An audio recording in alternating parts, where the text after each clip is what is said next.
السلام عليكم ورحمة الله وبركاته. سوف نكمل اليوم درس الحيوانات تتكاثر. ما اسم هذا الحيوان؟ أجل، إنه دجاجة. وما هو اسم صغيره؟ فرخ.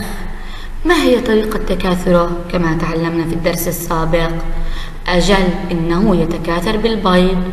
سوف نتعرف اليوم إلى المراحل التي يمر بها هذا الحيوان. هذه المراحل: بداية سوف نتعرف إلى دورة حياة الحيوان. وماذا نعني بدورة حياة الحيوان؟ هي المراحل التي يمر بها الحيوان حين ينمو. هيا لنتعرف إلى دورة حياة الدجاجة. تكون بداية بيضة، تفقس هذه البيضة ويخرج منها الفرخ.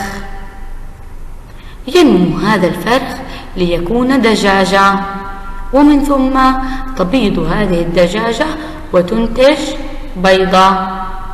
هذه هي دورة حياة الدجاجة. ما اسم هذا الحيوان؟ إنه فراشة.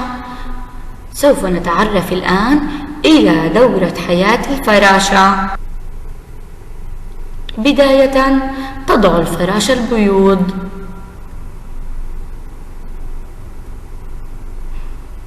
تخرج اليرقات من البيوض وتمشي على الأشجار، وهي تأكل الكثير من أوراق الأشجار لتنمو بسرعة، ومن ثم تتحول اليرقة لتصبح شرنقة، ثم تخرج فراشة من الشرنقة وتكون جميلة، تطير بين الزهور لتجمع رحيقها. هذه هي دورة حياة الفراشة. والآن لنشاهد معا هذا الفيديو. راح نتعلم. كان يا مكان، كان هناك فراشة حلوة طارت عاليا ووضعت بيوضها على ورقة الشجر.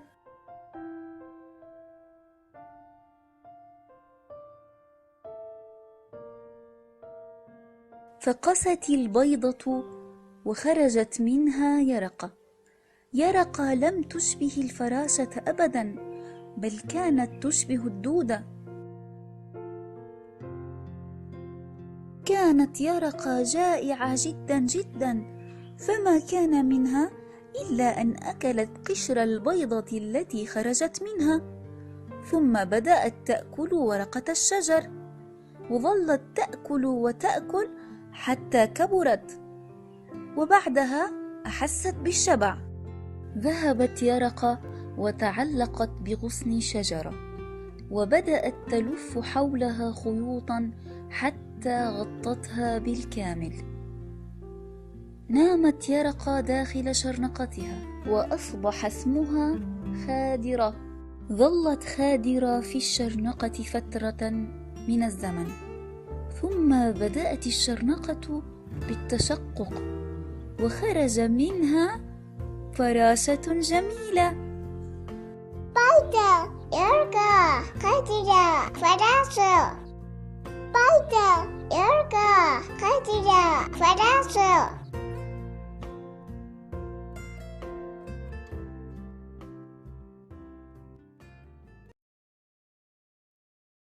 Created using Powtoon.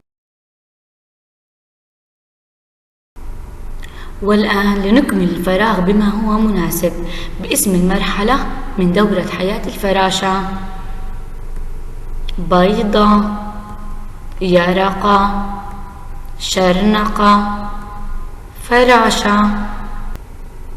والآن سوف نتكلم عن حيوانات تعتني بصغارها. ماذا نشاهد في هذه الصورة؟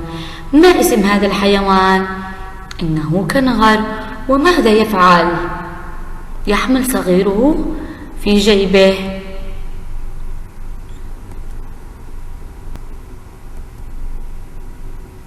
وما اسم هذا الحيوان؟ إنه عصفور. ماذا تشاهدون في هذه الصورة؟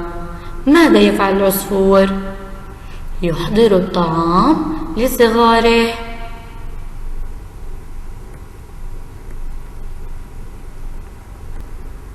ماذا نشاهد في هذه الصورة؟ ما اسم هذا الحيوان؟ إنها لبؤة. وماذا تفعل؟ إنها تقوم بتنظيف صغيرها.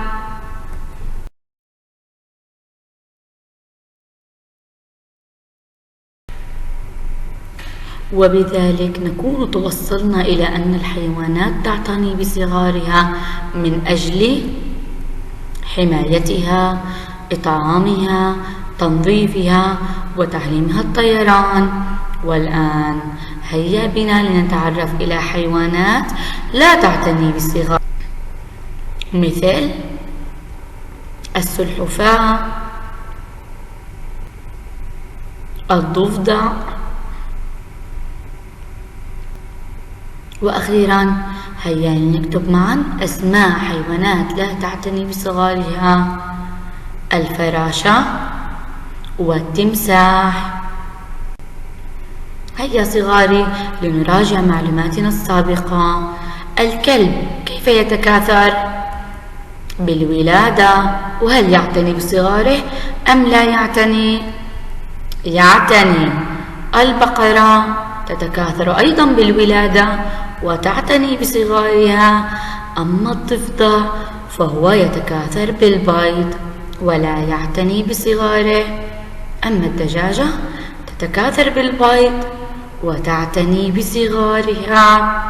أما الدعسوقة تتكاثر بالبيض وهي لا تعتني بصغارها. وهكذا نكون قد توصلنا إلى نهاية درس تكاثر الحيوانات. الدرس الثالث: الحيوانات تعيش في جماعات. ماذا نشاهد في هذه الصورة؟ هيا نذكر أسماء الحيوانات: أرنب، جمال، خيول، كلب، حجل. تعيش بعض الحيوانات في جماعات ونطلق عليها أسماء مختلفة. سوف نتعرف اليوم إلى أسماء هذه الجماعات.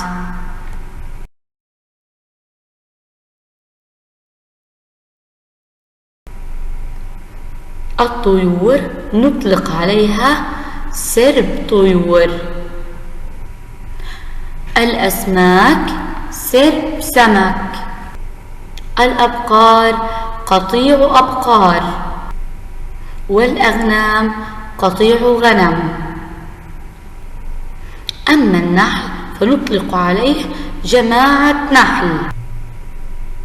كذلك الأمر بالنسبة للنمل فنطلق عليه جماعة نمل. لنحل معا هذا التمرين: أصل بين الصورة واسم مجموعتها. أغنام، قطيع، نمل، أجل جماعة، حمام، سرب. أحسنت. لماذا يتجمع النحل في هذه الصورة؟